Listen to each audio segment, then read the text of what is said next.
Convido você para abrir sua Bíblia, Mateus capítulo 9. Evangelho segundo Mateus capítulo 9, e vamos ler aqui os primeiros 8 versículos, em continuação da sequência de pregações que nós estamos ministrando aqui sobre o tema que é a autoridade de Jesus, ou as credenciais do messianismo de Jesus. Nós já estávamos desenvolvendo esse assunto há algumas semanas, e nós dissemos que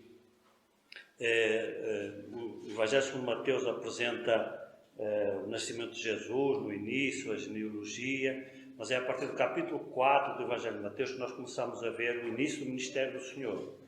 E do capítulo 4, principalmente do capítulo 5 até o capítulo 7, nós temos um dos principais sermões que foram ministrados por Jesus, que é chamado o Sermão da Montanha.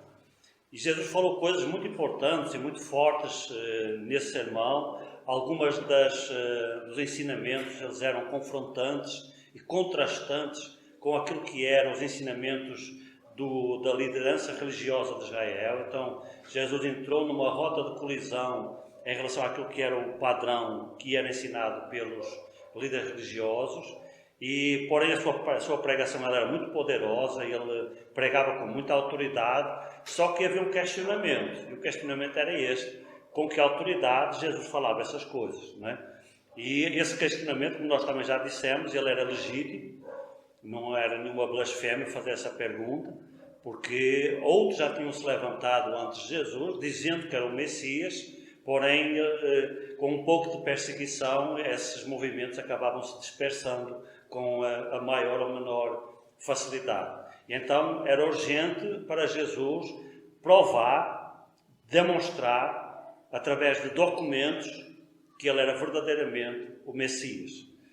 Que a mensagem que ele trazia, ela tinha um respaldo, ela tinha uma autoridade, ele era proveniente de Deus, ele era proveniente do Pai, então tudo que ele estava fazendo era por ordem de Deus. E ele tinha esse aval, ele tinha esse respaldo no seu ministério. Faltavam, porém, as credenciais, não é? Como nós já dissemos, uma credencial é um documento que atesta a veracidade de um determinado facto. E essa credencial estava faltando. E quais são as credenciais de Jesus? São os milagres. Então, os milagres de Jesus, além de, na verdade, também serem expressões da sua misericórdia em relação a quem está sofrendo, a quem está passando alguma dificuldade, Jesus sempre atua em relação ao carente, né? A pessoa está enferma, ele cura a pessoa. Nós encontramos também nesse capítulo 9, um pouco mais na frente, uma menina que morreu, aí ele ressuscitou a menina. Ou seja, ele atua em relação a quem está carente. Mas é uma expressão da sua autoridade, do seu poder, que atestava que ele era verdadeiramente o Messias prometido. Como nós também já dissemos, muitos desses sinais estavam profetizados. Lá no Antigo Testamento, Isaías, Jeremias, tinham profetizado centenas de anos antes que o Messias, quando viesse, ele ia fazer essas coisas. Então Jesus tinha agora que provar que verdadeiramente ele era o Messias. Então, como nós temos, a partir do capítulo 4 começa o ministério de Jesus, capítulo 5, 6 e 7 temos o Sermão da Montanha, 8 e 9 são as credenciais. Capítulo 8 e 9 são justamente os documentos, as provas que ele verdadeiramente é o Messias. E Mateus, sabiamente, inspirado pelo Espírito Santo de Deus, faz uma espécie de uma seleção de vários milagres, como se ele fosse escolher assim um ou dois de cada, para nos dar uma panorâmica geral do que Jesus era capaz de fazer, ou seja, quais eram verdadeiramente as suas credenciais, as credenciais do seu messianismo. Então ele começa o capítulo 8 com a cura de um leproso, um homem enfermo, mostra a autoridade de Jesus sobre as doenças. Isaías 53 dizia que ele levaria sobre si as enfermidades de nós todos. Estava-se cumprindo a profecia. Ele era verdadeiramente o Messias. Temos a cura do servo do centurião romano também, logo de seguida. A cura da sogra de Pedro, ou seja, 3 milagres de cura de entrada. Depois a repreensão em relação à tempestade. Jesus tinha autoridade sobre a própria natureza. Ele faz esse milagre. Talvez de todos os milagres, o que mais impressionou os discípulos, talvez só a par das ressurreições, foi esse milagre sobre a natureza. Apesar de eles serem homens experientes e acostumados a ver Jesus fazer milagres, quando ele fez este, eles ficaram realmente muito impressionados. Versículo 27 diz: E aqueles homens se maravilharam ou se admiraram muito e diziam: que homem é este que até o vento e o mar lhe obedecem? Ou seja, criou um impacto muito grande, né? Depois nós temos um milagre de libertação ou de exorcismo em relação a dois endemoniados, dois homens que estavam possuídos por espíritos demoníacos. Nós falámos disso então durante as 2 últimas semanas e mostrava aqui que ele tinha autoridade também agora sobre o reino espiritual hostil, ou seja, sobre o próprio Satanás e os seus demónios. Explicámos isso com algum detalhe, né? E agora nós entramos no capítulo 9 e nós vamos entrar agora numa outra argumentação. E agora o que Jesus quer, ou que Mateus quer provar, quer demonstrar no ministério de Jesus, é a sua autoridade para perdoar pecados. Nós vamos fazer isso em 2 pregações. A primeira será hoje, a próxima será na próxima semana, se Deus permitir. E nós temos aqui 2 exemplos bem diferentes um do outro, de como Jesus tinha autoridade sobre o pecado e a capacidade que ele tinha para perdoar pecados. Eu então chamo a sua atenção para nós lermos estes primeiros versículos, que diz assim: e entrando no barco, passou para o outro lado e chegou à sua cidade. E eis que lhe trouxeram um paralítico deitado numa cama. E Jesus, vendo a fé deles, disse ao paralítico: filho, tem bom ânimo, perdoados te são os teus pecados. E eis que alguns dos escribas diziam entre si: ele blasfema. Mas Jesus, conhecendo os seus pensamentos, disse: porque pensais mal em vossos corações, qual é mais fácil? Dizer: perdoados te são os teus pecados, ou dizer: levanta-te e anda? Ora, para que saibais que o Filho do Homem tem na terra... Notem bem o que diz esse versículo. Ora, para que saibais que o Filho do Homem tem na terra autoridade para perdoar pecados, disse ao paralítico. Entendem qual é o tema? Onde é que Jesus quer chegar com esse milagre? O milagre, além de ser um ato de misericórdia para com o paralítico que precisava de ajuda, ele é, antes de tudo, uma demonstração da sua autoridade para perdoar pecados. Então ele diz ao paralítico: toma a tua cama e vai para a tua casa. E levantou-se e foi para a sua casa. E a multidão, vendo isto, maravilhou-se, admirou-se muito, e glorificou a Deus que dera tal poder aos homens. Amém? Eu quero chamar a sua atenção para o facto de que Mateus começa o capítulo 9 com 2 exemplos, como já tinha dito, que expressam, que demonstram a autoridade de Jesus para perdoar pecados. O primeiro é esse, e a segunda é a conversão de Mateus, que está logo de seguida, que nós vamos ver na próxima semana, se Deus quiser. É como se nós tivéssemos um exemplo teórico e depois um exemplo prático, não é? Um homem sendo perdoado e indo embora, e um homem sendo perdoado e mostrando que ele tinha sido realmente perdoado, que ele tinha sido transformado, que é o caso de Mateus. Isso a gente verá na próxima semana. O primeiro destes milagres, então, ele está envolto num milagre de cura, ou seja, quando a declaração de Jesus da sua autoridade para perdoar pecados, ela vem junto, vem num pacote que traz junto dela um milagre de cura de um homem que estava paralisado. E este episódio você encontra também em Marcos 2 e em Lucas 5. E estes textos eles são complementares em relação a estes ensinamentos. Ou seja, em Marcos 2 e em Lucas 5 nós encontramos detalhes que nós não temos aqui, e aqui também tem um detalhe que não está nem em Marcos nem em Lucas. As 3 descrições elas se completam, não é? Então nós sabemos que hoje tem gente que vê estas coisas como contradições das Escrituras. Eles não conseguem entender porque é que Mateus diz uma coisa e Marcos diz outra diferente, ou Lucas diz outra diferente. Ninguém aqui está corrigindo ninguém, um não está corrigindo o erro de ninguém, não, os textos são complementares. É pelo somatório das informações que nós temos uma percepção mais completa do que é que realmente estava acontecendo. Está certo? Então Mateus começa por nos contar que este milagre aconteceu em Cafarnaum. Porém, Mateus não diz que era com Cafarnaum, diz assim: e entrando no barco, passou para o outro lado e chegando à sua cidade. Eis que lhe trouxeram um paralítico deitado numa cama. Qual era a cidade de Jesus?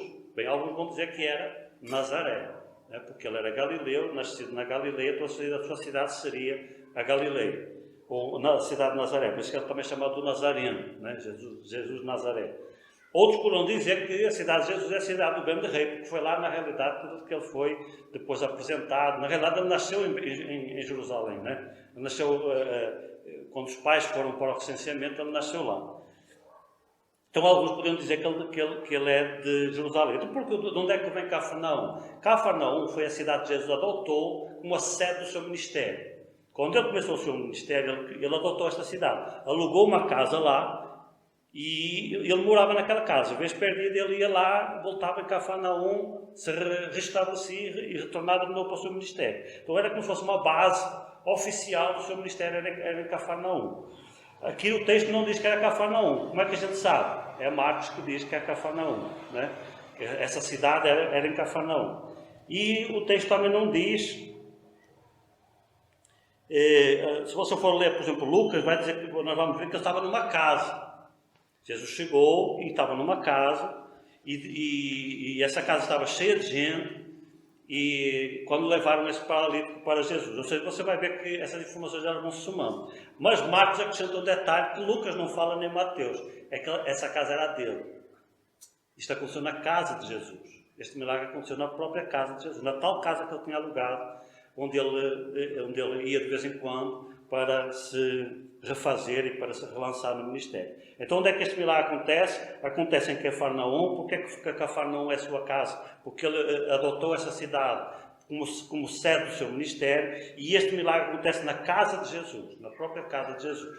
Lá em Marcos diz que quando a multidão soube que Jesus tinha voltado para casa, o que é que eles fizeram? Acorreram para a casa dele e lotaram a casa de Jesus. De tal maneira que a casa ficou cheia até à porta e ninguém conseguia nem entrar. Aí depois nós lemos, tanto em Lucas como em Marcos, que estes amigos, que este rapaz tinha uns amigos, né? Aqui diz que alguém levou ele, né? Eles que trouxeram, alguém trouxe. Quem é que trouxe? Mateus não diz quem é que trouxe. Lucas diz que foram uns amigos dele que trouxeram. Uns amigos dele trouxeram. E Marcos vai mais longe, diz que eram 4. O único que diz que eram 4 amigos é Marcos. Mas você veja como a informação se completa. É assim que se estuda a Bíblia. É assim que se entende a Bíblia. Você pega num texto e vai vendo os outros e vai começando a formar informação. Estas coisas nenhum é para questionar o outro, nenhum está desmentindo o outro, só estão acrescentando dados, elementos à narrativa. E é pelo conjunto das 3 narrativas que a gente consegue entender melhor a história. Está certo? Então as pessoas ficaram sabendo que Jesus estava em casa, acorreram ao local e queriam ouvir o Senhor. E o Senhor começou logo ali a ensiná-los e a pregar a palavra.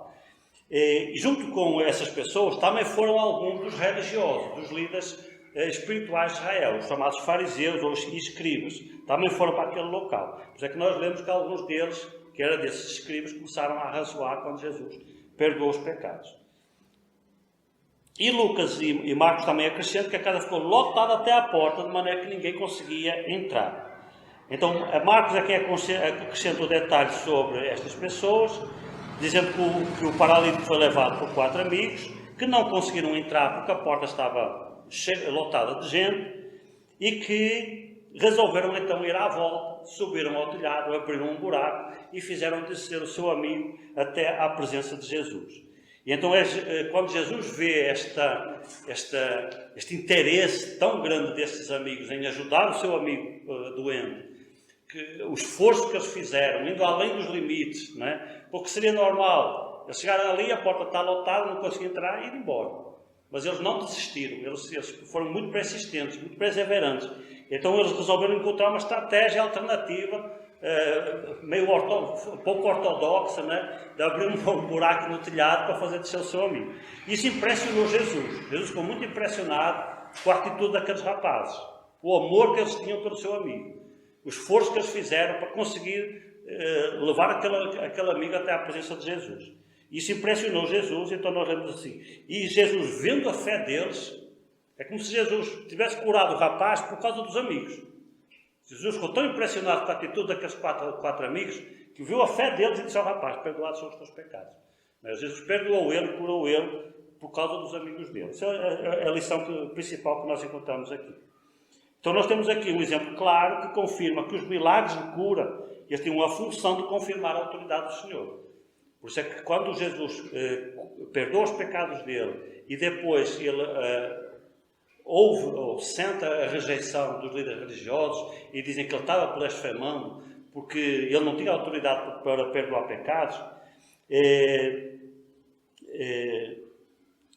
então Jesus diz, para que saibas que eu tenho autoridade para perdoar pecados, ele faz um milagre. Então o milagre, qual era a função do milagre? Provar que ele tinha autoridade para perdoar pecados. Então o milagre era uma credencial do seu messianismo, era uma confirmação de que verdadeiramente ele era o Filho de Deus. Mateus então ele é muito claro com estas palavras. Ora, para que saibais que o Filho do Homem tem autoridade para perdoar pecados. Só Mateus fala isto. Marcos e Lucas dizem, para que saibais que o Filho do Homem tem poder para perdoar pecados. Poder é uma coisa, autoridade é outra. Entende? Mas Mateus, a função de Mateus, ao usar estes milagres, é provar que Jesus era verdadeiramente o Messias. Ele reforça com esta afirmativa. Então eu quero compartilhar com vocês, isto foi a nossa introdução, e agora eu quero compartilhar com vocês alguns pontos sobre este milagre de cura, mas principalmente este milagre de perdão de pecados. O maior milagre que acontece aqui não é a cura da paralisia. O maior milagre que acontece aqui é o perdão dos pecados. Infelizmente, nós vivemos num tempo em que as pessoas correm atrás de milagre, mas elas não querem este. Elas não querem um milagre de perdão de pecados. Elas querem continuar nas suas vidas promíscuas e pecaminosas e querem ser libertas dos seus problemas, das suas lutas, das suas dificuldades. Mas o maior milagre que Deus pode fazer na minha vida e na sua é perdoar os nossos pecados. É nos libertar do pecado. Não é só perdoar. Nós, na realidade, nós vemos muitas vezes, se você estudar com atenção o ministério de Jesus, o objetivo dele era dar às pessoas uma vida nova, uma vida em que ela conseguisse viver o quanto possível afastada do pecado. Porque o pecado só traz desgraça para a nossa vida, só traz ruína. Ele pode trazer um gozo aparente e momentâneo, mas logo depois ele traz a fatura também para a gente pagar. E a gente tem que pagar essa conta. E Jesus, porque nos ama, Ele quer nos libertar de tudo isso. Não é só da condenação lá no final, no grande trono branco, a gente não ter que ir no grande trono branco porque já estamos absolvidos, porque Jesus pagou a nossa conta. Não é só isso. Isso aí é muito pouco para a libertação que Deus tem para nós. Ele quer nos dar uma vida nova. E não é só uma vida nova quando a gente morrer e for para a eternidade. É já começar a partir de agora. Uma vida de liberta o máximo possível do pecado. A gente sabe que a gente é pecador. E às vezes até em pensamento a gente pensa coisa que não deve, fala coisa que não deve. Não é coisa que tem uma gravidade muito grande, mas sempre tem a sua gravidade. Ou seja, aqui e acolá a gente vai dar uma nossa escorregada. Mas uma coisa é uma escorregada, outra coisa é a gente permanecer numa vida contínua, uma escolha de vida pecaminosa. Então essa é a libertação que Jesus queria fazer na vida desse rapaz. Então a gente sabe que o pecado sempre traz a conta para a gente pagar. Então Jesus quer nos libertar. A primeira lição que nós aprendemos aqui é que o perdão de pecados é uma vitória de amor. O perdão de pecados, por que Jesus estava perdoando pecados àquele homem? Para primeiro mostrar a sua autoridade como Messias. E como Messias ele tinha autoridade para perdoar pecados. E o perdão de pecados de Jesus ele era uma vitória do amor. O amor vencendo o pecado. Em primeiro lugar, uma demonstração do amor de Deus para com o pecador. Não é? Nós podemos citar aquele versículo lá de João capítulo 3, versículo 16, porque Deus amou o mundo de tal maneira que deu o seu Filho unigênito, todo aquele que nele crê não se perca, mas tenha a vida eterna. É uma expressão do amor. Quando Deus quer perdoar um pecador, Deus está mostrando o quanto Ele o ama. Não é? E às vezes Deus vai bem longe nessa intenção de perdoar o pecador. E vai levando o indivíduo até às últimas consequências, vai moendo o indivíduo, até que o cara não resiste mais e se entrega. Por quê? Porque Deus ama aquela pessoa tão profundamente que Ele deseja realmente vê-lo liberto do pecado, vê-lo perdoado e liberto do pecado. Mas também nesse texto aqui, a mim me impressiona muito, eu gosto muito desse texto, tem outras pregações nesse mesmo texto aqui, principalmente lá em Lucas 5, porque eu acho muito fantástica essa atitude destes amigos do paralítico. Isto aqui é amigo de verdade. Se você tem um amigo destes, você preserva, porque é raríssimo você encontrar uma pessoa assim na sua vida. E estes eram verdadeiros amigos. Então nós temos, além do amor de Deus, temos o amor destes 4 amigos pelo seu amigo. Não é? Uma demonstração de amor dos amigos do rapaz, que se dispuseram a tudo para levar aquele amigo até Jesus. Olha, se analisar o texto com cuidado, você vai ver que não foi fácil. Do ponto de vista anímico, do ponto de vista emocional, do ponto de vista físico, material, foi muito difícil eles conseguirem levar. Notem a convicção que estes 4 rapazes precisaram ter para levar aquele seu amigo a Jesus. Eles estavam certos que Jesus podia fazer alguma coisa por ele. Eles estavam convictos. Não sabemos se eles já tinham ouvido Jesus, se eles já tinham ouvido a palavra de Jesus. Não sabemos porquê. Nós sabemos que aqueles rapazes, eles queriam, em primeiro lugar, ajudar o seu amigo. O seu amigo estava paralítico e eles queriam ajudá-lo de alguma forma. Ouviram falar de Jesus. Pois vamos levar. Mas está difícil, mas a gente vai. Mas não dá certo, mas a gente vai conseguir. Mas a gente vai esperar que até dar certo. E eles foram até às últimas consequências para levar aquele amigo. Eles só fizeram isso porque eles gostavam muito dele. Porque eram verdadeiros amigos. Amigos de verdade. Eu me impressiono muito pelo testemunho desses 4 rapazes. O quanto eles amavam aquele seu amigo, a consideração, o carinho que eles tinham com aquele seu amigo, para que eles realmente para poderem ajudar realmente de verdade. Então, em primeiro lugar, o perdão de pecados, ele é uma vitória do amor. Do amor do Senhor para com o pecador, mas também o amor dos amigos. E nós, meus queridos, a gente também precisava amar os nossos amigos desta maneira. É bom a gente ter amigos destes, mas os nossos amigos também precisavam que nós fôssemos amigos desses. Né? E nós às vezes somos uns amigos molestos, como dizia lá Jó, né? Dos seus amigos. Vocês são os amigos molestos. Porquê? Porque nós temos amigos que estão perdidos nos seus pecados, nós sabemos disso e não fazemos nada para os ajudar. Não fazemos nada para os ajudar. Falamos, se falamos. Às vezes nem falamos. Não é? Pois estes aqui, eles não descansaram enquanto não ajudaram o seu amigo. A gente sabe que a primeira intenção que Deus levar lá o amigo não foi para ele ser perdoado, foi para ele ser curado. Não é? Mas no pacote foi completo. Jesus perdoou os pecados e ainda curou ele. Em segundo lugar, o perdão de pecados ele é uma vitória da fé. Jesus curou os pecados do paralítico vendo a fé deles. E vendo a fé deles, perdoou os seus pecados. Os amigos podiam ter respondido com dúvida. Será que Jesus pode curar? Será que vai dar certo? Vai valer o esforço? Você imagina o esforço que não foi levar esse rapaz até Jesus. Vai valer o esforço? O que é que Jesus pode fazer por ele? E note-se que o diabo é esperto. Ele é uma das principais estratégias e primeiras estratégias que ele usa para nos atormentar é lançar dúvida. Não é? Será que vai dar certo? Será que eu estou fazendo certo? Será que isto aqui é de Deus? Será que a gente está fazendo certo mesmo? Né? Será que é? Né? É a história lá do Éden. Quando a Eva se aproximou lá da árvore, o que é que a serpente fez? Foi mesmo assim que Deus disse? Colocar dúvida. Com certeza esses rapazes tiveram dúvidas, mas eles perseveraram. Eles disseram, não, vai dar certo. Vamos continuar, vamos em frente. A gente já ouviu falar que ele ajudou o outro, vai ajudar o nosso amigo também. Então foi uma vitória da fé. E Jesus curou aquele rapaz, ficou impressionado com a fé deles. Em terceiro lugar, o perdão de pecados é uma vitória da persistência contra o desânimo. O perdão de pecados é uma vitória da persistência, primeiro, de Deus em relação ao pecador. Porquê que Deus perdoa o pecador? Porque Deus não desiste dele. Deus nunca desiste da gente. A gente até pode andar um pouquinho mal por um tempo na nossa vida, mas Deus dá-nos o tempo que a gente precisa para a gente ir e voltar. E às vezes Ele faz-nos passar uns processos meio difíceis, que é justamente para a gente dizer assim, rapaz, o que é que eu estou fazendo para a minha vida? E vou voltar. Né? Faz lembrar aquela história do filho pródigo. Né? O filho pródigo também teve assim, uma aventura lá na vida dele, se desgarrou, foi lá para o mundo, desgraçou a vida dele, mas Deus permitiu que ele passasse um processo meio complicado. Qual foi a intenção desse processo? Fazer-o voltar. E uma hora ele voltou.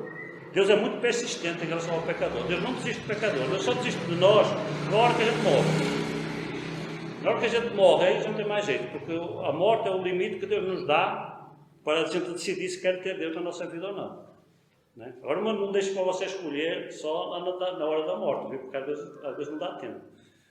O ideal é escolher o quanto antes possível. Né?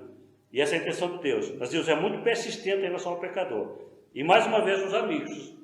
Não só Deus foi persistente em relação ao pecador, mas também os amigos foram persistentes. E eles podiam ter desistido, podiam ter desanimado e podiam ter desistido. Mas eles não desistiram de levar o seu amigo até aos pés de Jesus. A casa estava cheia, Jesus estava ocupado ensinando. Eles tinham que interromper Jesus. Né? Jesus ele era um mestre das Escrituras. Normalmente não se interrompia um mestre. Uma pessoa que está ensinando a Escritura, era preciso muita ousadia para se interromper aquela pessoa. Era um insulto interromper um mestre quando está ensinando. Mas eles ainda assim, eles foram assim mesmo. A casa estava bloqueada de gente, mas eles não desistiram, eles não desanimaram, eles bolaram um plano. Rapaz, não está dando certo, mas o que a gente vai fazer? Vamos fazer uma coisa diferente.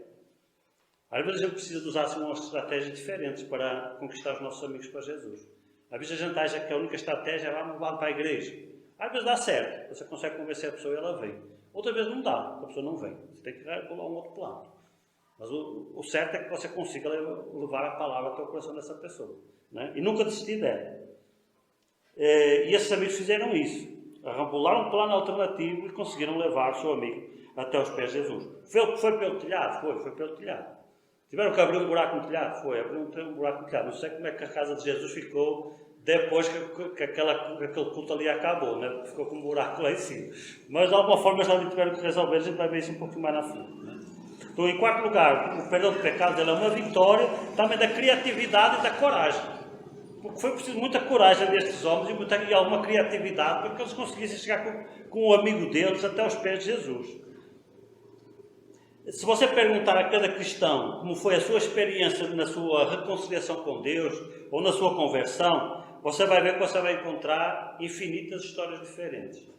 Perguntar aqui, como é que foi, cada um vai dar o seu testemunho? Como é que você ouviu falar de Jesus? Cada um vai ter uma história diferente do outro.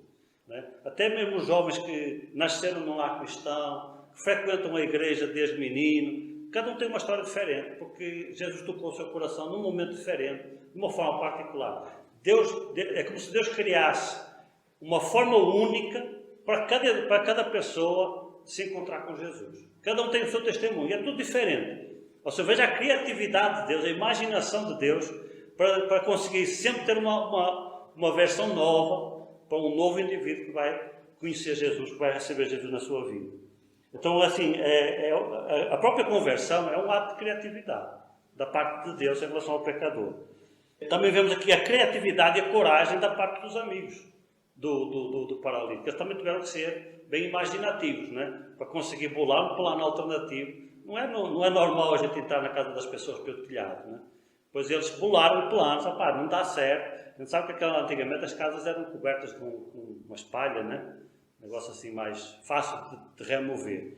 E eles conseguiram remover aquilo e desceram o seu amigo. Haja criatividade e ao mesmo tempo haja coragem. Como nós já dissemos, não se interrompia um mestre nos seus ensinamentos sem se correr o risco sério de ser repreendido e expulso da sinagoga ou do local onde o mestre estivesse ensinando. Que era uma falta de respeito. Pois eles tiveram que ser bem ousados, bem corajosos. Rapaz, a gente vai lá botar o nosso amigo, depois a gente vê o que é que acontece.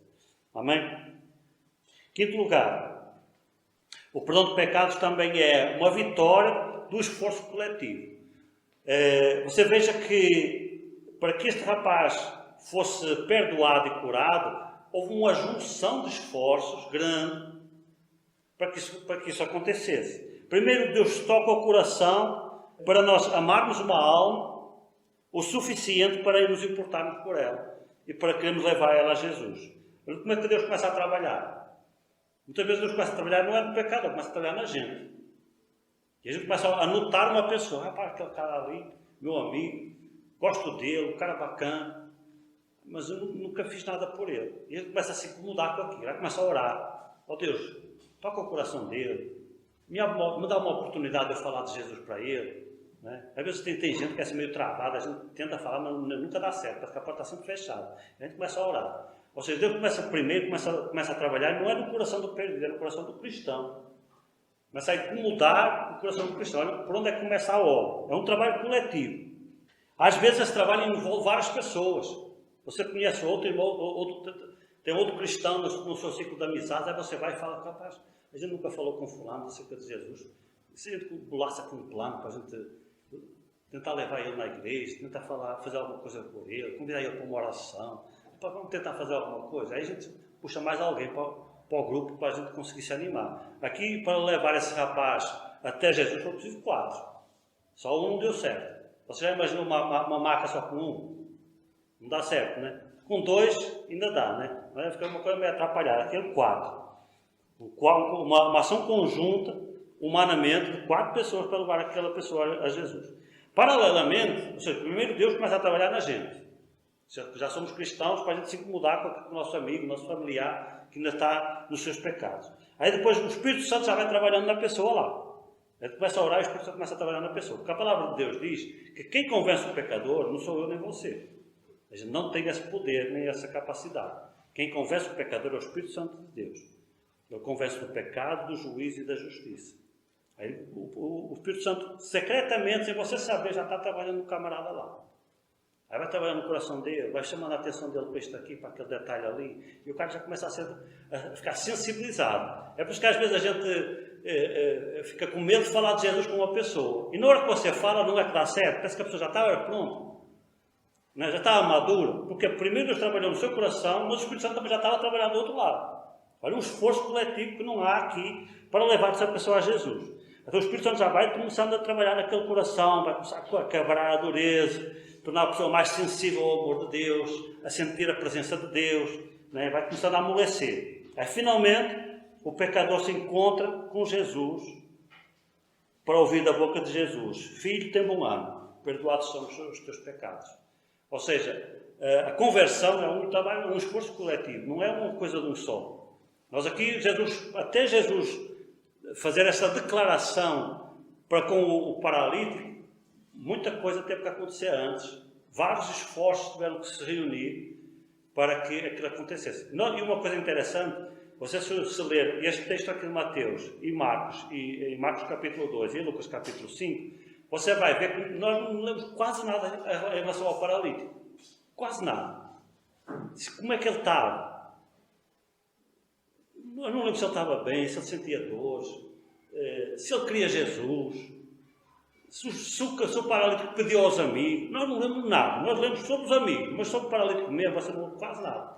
É como se ele tivesse sido levado. Eles botaram ele dentro de uma máquina e levaram ele. E depois disseram: olha, a gente leva ele para ver o que acontece.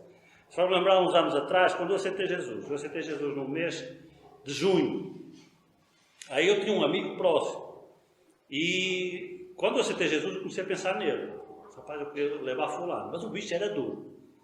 Muito, muito resistente. E eu comecei assim a entrar devagar e tentar falar de Jesus, mas ele sempre dava para trás. E ele era assim um cara bem agnóstico, não queria saber de religião nenhuma, nem catolicismo, nem cristianismo, nada. E ele tinha assim uma certa tendência para as orientais. Aí aquele negócio lá do budismo já lhe interessava mais. Era um bicho assim meio estranho, né? Ainda hoje ele é. Mas a coisa ficou difícil, né? Aí eu assim, como é que eu vou fazer para levar esse cara para Jesus? Aí um dia eu convidei ele para ir num acampamento. Olha, tem um acampamento assim, e o cara gosta muito de natureza. Olha, é um acampamento no meio da natureza, não tem telefone, não tem televisão, na época não tinha internet. Não tem televisão, não tem telefone, não tem jornal, não tem nada. Olha, assim, um paraíso assim no meio da natureza. O cara é doido por natureza, aquilo seduziu ele. E ele não sabia o que ia, ele só soube quando chegou lá. Ele só soube que era um acampamento bíblico quando ele chegou lá. No segundo dia que ele ia embora. No terceiro dia que se converteu. Está lá, cristão até hoje.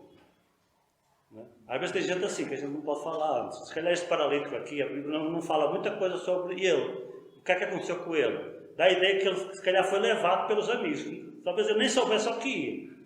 Talvez se ele tivesse dito assim, se ele tivesse contato qual era o plano, talvez ele dissesse que não ia. Ou dissesse que não dá certo, não se preocupe comigo, isso não vai dar certo, olha, eu já estou assim mesmo, eu já estou conformado. Talvez até desanimasse os amigos. Aí os amigos nem falaram nada. Levaram ele, quando ele chegou lá, estava na frente de Jesus e Jesus fez o resto. E às vezes tem gente que é assim, né? A gente leva e depois a gente vê o que acontece. Então aqui foi uma vitória da persistência contra o desânimo, né? E em sexto lugar, para terminarmos, o perdão de pecados é também uma vitória contra o egoísmo. Por que muitas vezes a gente não fala de Jesus para as pessoas? Porque a gente está tão absorvido connosco próprios, os nossos interesses, né? Quando o interesse mexe no bolso, você já imaginou você ter que levar uma pessoa para Jesus, que você vai precisar de pagar alguma coisa, vai gastar alguma coisa com isso? Aí é que fica difícil mesmo, né? E eu penso assim, pela atitude destes rapazes, eles eram caras valentes, eram homens de verdade. Né? Ninguém faz isso aqui por ser moleque. O cara que é moleque, ele não tem uma atitude desta. A atitude deles é muito consistente. Nota que são pessoas conscientes, pessoas focadas, pessoas determinadas, com coragem, valentes. Ou seja, a gente vê uma atitude muito legal nesses rapazes. Agora você me diga, tratando de pessoas assim, com estas qualidades, você acha que eles abririam um buraco no teto e depois iriam embora e deixavam lá o buraco? Se eles eram responsáveis, com certeza disseram assim, a gente abre o buraco e depois a gente arruma. Vamos abrir o buraco, vamos levar o nosso amigo até lá, depois a gente arruma. Quanto é que custou arrumar aquele buraco? Nós não sabemos. Talvez tenham que ir atrás de mais umas palhotas, mais umas madeiras, para conseguir ajeitar o buraco para a casa de Jesus ficar fechadinha de novo. Não é? E saiu do bolso de quem? Do Deus. Não é? Com certeza, alguém teve que pagar para aquele buraco ser arranjado, ser arrumado. Ou seja, para eles isso não era problema. Nós nos importamos muito com essa questão, até às vezes financeira, porque a gente é muito egoísta. A gente só pensa na gente. Às vezes a gente... Sabe porque é que a gente às vezes não fala de Jesus para as pessoas? Porque a gente pensa assim, se calhar eu vou perder a amizade dele. Se eu falar de Jesus, não vai querer mais ser meu amigo. Aí a gente está preocupado com a amizade dele para connosco. E como a gente não quer perder a amizade dele, a gente deixa de falar de Jesus. E aquele indivíduo continua caminhando a caminho do inferno e a gente está deixando, porque a gente só está preocupado com a gente. Quando a gente se preocupa mais com o outro do que com a gente, essas coisas perdem valor. E a gente então se anima, e se for preciso gastar alguma coisa, fazer alguma coisa, ir um pouco além, a gente faz. A gente vai, não importa. Olha, a palavra de Deus diz que uma alma vale mais que o mundo inteiro. Se uma alma vale mais que o mundo inteiro, o que é que são 10 reais? O que é que são 20 reais? O que é um lanche? Alguém vem comigo? Vamos tomar um sorvete? Eu estou sem não tem problema não. Né? E na caminhada a gente vai falando alguma coisa, sai uma palavra, o cara se interessa, tal situação, a gente às vezes fica com medo de falar de Jesus, mas o Espírito Santo já está trabalhando no coração dele, e o rapaz se interessa, e a conversa, às vezes uma besteirinha já se desenvolve numa conversa mais consistente, e você fala de Jesus, só porque você se dispôs a gastar uns 10 reais para comer um açaí ali com ele. Mas são formas que a gente às vezes encontra de levarmos as pessoas até Jesus. Então, olha, em primeiro lugar, o perdão de pecados nunca é grátis. O perdão nunca é grátis, alguém tem que pagar. Deus não perdoa ninguém de graça. Deus não perdoa ninguém, Ele perdoa por graça, mas não de graça. Uma coisa que é grátis é uma coisa que não custa para ninguém. Você não tem que pagar e ninguém também vai pagar, certo? Agora, uma coisa que é grátis para você, mas alguém tem que pagar, então ela não é grátis. Ela tem um preço, ela tem um valor. O perdão tem um preço. E o preço do perdão foi a morte de Cristo. Nós precisamos entender isso. Nós só somos perdoados porque Jesus morreu na cruz do Calvário e habilitou Deus a poder perdoar. Não fosse a morte de Cristo, Deus não tinha condição de poder perdoar. Porque a sua justiça se sobrepunha ao seu desejo de perdão. Entende? O Kevin ele é formado em Direito, né? E os princípios da justiça, eles trazem esses tipos de valores. Né? A dívida, ela tem que ser paga. Toda a dívida tem que ser paga. Alguém tem que pagar. Não existe essa coisa de não pagar a dívida. Alguém vai ter que pagar a dívida. Né? Nem que seja o credor. Quando o credor abre mão do recebimento da dívida, ele está pagando. Ele está botando o dele para cobrir. Né? Então alguém tem que pagar a dívida. Aqui, na justiça de Deus, é do mesmo jeito. O perdão do pecado só acontece porque Jesus habilitou Deus, através da sua morte, do seu sacrifício, para poder perdoar. Quando o homem pecou lá no Éden, Deus disse, no dia que comeres da árvore da ciência do bem e do mal, certamente morrerás. E o que é que aconteceu? Deus não matou Adão. Quem paga errado paga 2 vezes. Quem paga errado paga 2 vezes. Deus não matou Adão. Então o que é que aconteceu ali? A justiça de Deus ficou em dívida. Por quê? Porque a justiça de Deus, e depois nós continuando a estudar as Escrituras, chegamos lá a Romanos, diz que o salário do pecado é a morte. Ou seja, pecou, tem que morrer. Se não morre você, alguém tem que morrer no seu lugar. Porque essa é a justiça de Deus. O salário do pecado é a morte. A consequência é a morte. Aí, como Deus não matou Adão lá no Éden, a justiça dele ficou devendo. Só que Deus tem um plano, que era lá na frente o seu filho iria oferecer o sacrifício definitivo, que iria cobrir todas essas dívidas que estavam por saldar, que estavam por pagar. E quando Jesus foi à cruz, ele foi justamente fazer o quê? Habilitar definitivamente o perdão de Deus. E cobrir a justiça de Deus. Agora a justiça de Deus não está mais em dívida. Eu não pago pelo meu pecado, mas alguém pagou. Ou seja, alguém cobriu a minha dívida, alguém pagou a minha dívida. Então, o perdão ele nunca é grátis.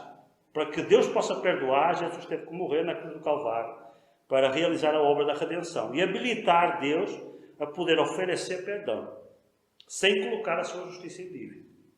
Isto é assim que acontece. Então, em segundo lugar, para os amigos do paralítico, também não saiu de graça levar os amigos até Cristo.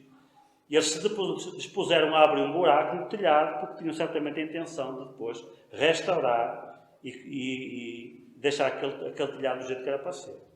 E também para nós, para levarmos pessoas a Cristo, muitas vezes tem um preço que precisa ser pago. Não é? Esse preço pode ser de diversas ordens, incluindo financeiro. Nem sempre tem que ser financeiro, mas muitas vezes é. Em conclusão, então nós temos aqui 2 milagres juntos num só.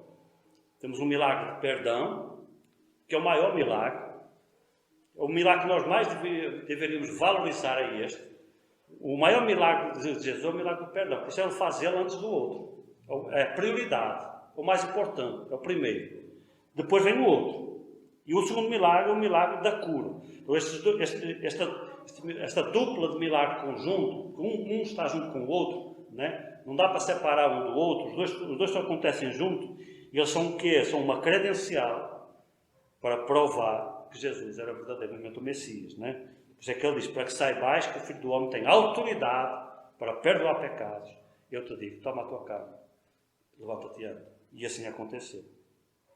Jesus era verdadeiramente o Messias, ele era Deus feito homem. Lucas acrescenta um detalhe no versículo 21, em que ele diz assim, que os fariseus questionaram a autoridade de Jesus, dizendo, quem pode perdoar pecados senão Deus? Isto, Mateus não fala isso. Você só encontra isso lá em Lucas. E Lucas diz que os fariseus questionaram a autoridade de Jesus. Aqui no nosso versículo, ele diz, ele blasfema, versículo 3. E diziam alguns dos escribas entre si, ele blasfema, só diz isto. Mas Lucas acrescenta mais alguma coisa. E ele diz, quem pode perdoar pecados senão Deus? Sabe o que é que isso quer dizer?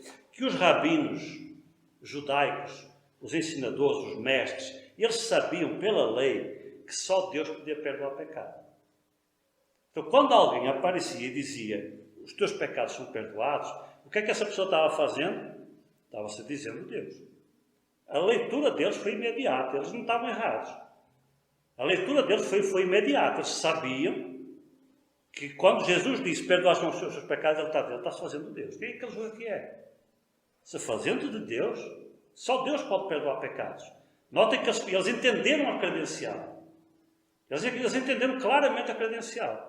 Quando Jesus disse, perdoa os teus pecados, ele estava dizendo, eu sou Deus. E eu tenho essa autoridade.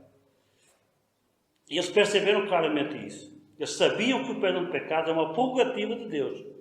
E que Jesus, declarando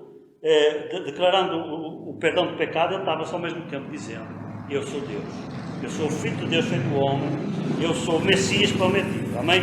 Então, mais uma credencial que nós somamos às outras que já temos vindo a estudar aqui ao longo destas semanas, que mostra realmente que Jesus verdadeiramente era o Filho de Deus e ele provou isso dessa vez, mostrando a sua autoridade para perdoar pecados. Amém? Que Deus vos abençoe.